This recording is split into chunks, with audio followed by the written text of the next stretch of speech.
I'm studying next second. First chapter, things around us. We see many things around us.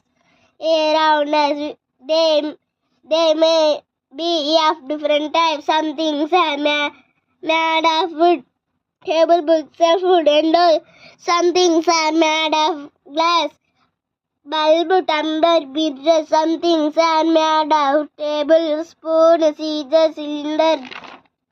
Some things are made of plastic, bucket, toy, bottle. Second chapter, living and things. All plants and animals are living things. All living things breathe. All living things grow.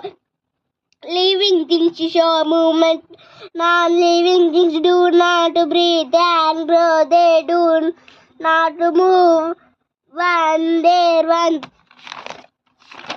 Third chapter, our body parts. Our body has many parts. Each part does a different work. Each part has a different names. Our body has 5 sense organs: nose to smell, ear to hear, skin to feel, and tongue to taste, head, hair, ear, chikku, chin, neck, arm, chest, belly, hand, fingers, thigh, leg, foot, thighs, foot, knee, elbow, plum, shoulder, tongue, nose, eye, forehead.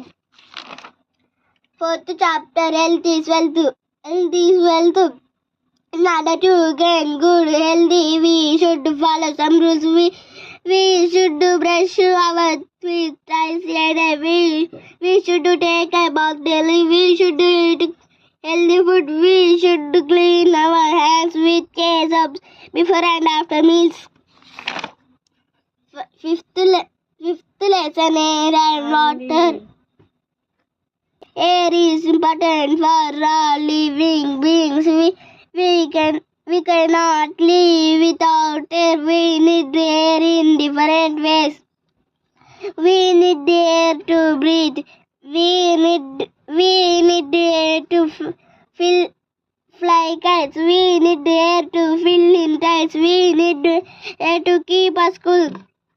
Water is important for all living things. We need water in different ways. Drinking, cleaning, washing, bathing, cooking. Different sources of water: rain, river, will, pond. All plants and animals need air and water to live.